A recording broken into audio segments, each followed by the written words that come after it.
क्या आपके भी आउटलेट पे ऑटोमेटिक डिस्काउंट लग जाता है और उसका आइडिया आपको बिल्कुल नहीं होता है कि कैसे ये डिस्काउंट लगा, कैसे ये डिस्काउंट हटाएं।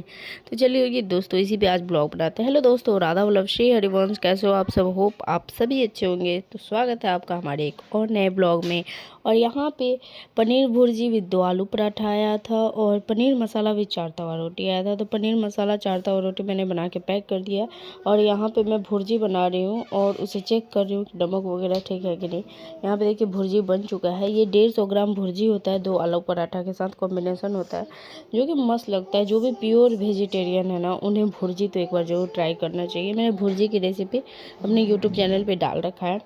अगर आपको फिर भी रेसिपी चाहिए तो मैनुअली एक बार मैं बोल के बता देती हूँ। बस तेल डालना होता है, जीरा का छौंक, ठीक है, उसमें प्याज, शिमला मिर्च, टमाटर, अदरक लहसुन का पेस्ट, हरी मिर्च, बस यही चीज़ें जाती हैं। थोड़ा सा सौटे हो जाए उसके बाद से उसमें डालते हैं कश्मीरी लाल मिर्च और हल्दी नमक, बस यही। और ये देखिए इनका 14th ऑर्डर था हमारे पास से, ठीक है। पनीर भुर्जी 4 तवा रोटी और पनीर मसाला 4 तवा रोटी, मैं आलू पराठा बोल रही थी। तो मैं यहाँ चीज़ों को अच्छे से पैक कर रही हूँ, 2 पिकल दे रही हूँ। और ये हमारी रिपीटेड कस्टमर है, तो रिपीटेड कस्टमर बनाना।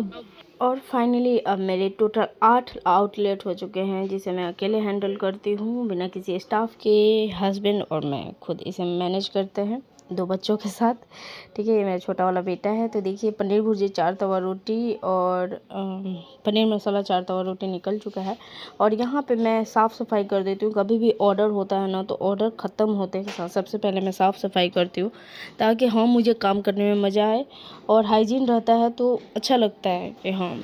तो सबसे पहले यहाँ पे मैंने जो भी रोटियाँ बनाई थी, 8 रोटी था ना पनीर भुर्जी के साथ, तो वो सभी मैं हटा दी। अब फिर से यहाँ पे मैं जा रही हूँ आलू पराठा बनाने। अभिनव जी का फर्स्ट ऑर्डर आया है, 1 आलू पराठा थाली और 1 आलू पराठा ऐसे है, तो 3 है टोटल ये। और ये फर्स्ट ऑर्डर है उनका, तो कोशिश पूरी रहेगी कि हाँ उन्हें खाना अच्छा लगे और वो रेटिंग दें। अब मेरे टोटल 8 आउटलेट हो चुके हैं, मैं बताती हूँ सीरीज़ वाइज। फर्स्ट है लिट्टी किंग, सेकंड है लिट्टी बादशाह, तीसरा है बिहारी चूल्हा चौका, उसके बाद स्नैक्स स्क्वायर, उसके बाद है स्नैक्स स्क्वायर के बाद फ्लेवर स्क्वायर, उसके बाद है spoon and spice and happy meal. ये टोटल मेरे 8 आउटलेट है। 4 3 7 सॉरी 7 है और 2 स्विगी पे है, लिट्टी किंग एंड लिट्टी बादशाह। टोटल 9 आउटलेट हैं स्विगी और जोमेटो मिला के।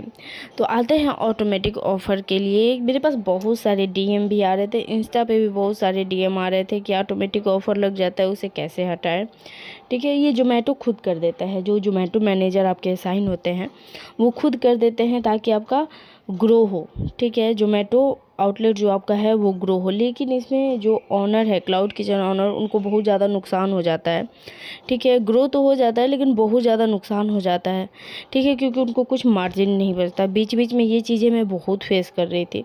फिर मैंने क्या किया, हेल्प का एक ऑप्शन आता है जोमेटो पार्टनर ऐप में, हेल्प का ऑप्शन आता है, वहाँ पे आप जाइए, टिकट रेज कीजिए, स्क्रीनशॉट के रिगार्डिंग जो ऑर्डर आया है उस पर डिस्काउंट को मार्क करिए, रेड या ब्लू जैसे भी मार्क करना है, और उसे स्क्रीनशॉट अटैच करके आप हेल्प टिकट रेज कीजिए। वो 24 घंटे में हट जाता है। एक्चुअली क्या होता है, ऑटोमेटिक जब ऑफ़र लगता है तो हमें पता कैसे चलता है, हमें पता ऐसे चलता है कि कोई ऑर्डर आया, उसमें मैंने डिस्काउंट देखा कि अरे इतना 200 में 100 रुपये डिस्काउंट, कैसे आदमी क्या सर्वाइव करेगा इस तरह से।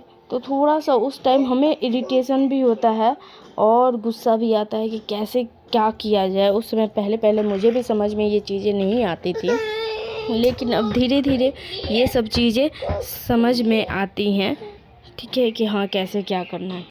पहले मुझे लगता था कि जोमेटो मैनेजर अपने होते हैं, हमारे बारे में सोचते हैं, लेकिन नहीं, वो मीठी छुरी होते हैं। धीरे धीरे आपका गला कैसे रेतेंगे ना, वो आपको भी नहीं पता चलेगा। पोलाइटली इतना बात करेंगे कि हाँ आपका फ़ायदा है, उनका काम ही होता है यही कि ये आपका फ़ायदा है, ठीक है, लेकिन वो फ़ायदा उन्हीं का होता है क्योंकि जोमेटो उनको सैलरी देता है, ना कि हम लोग सैलरी देते हैं, तो हमारे बारे में बेसिकली वो नहीं सोचेंगे, वो अपना ज़ोमैटो कैसे ग्रो करे, कैसे क्या करे।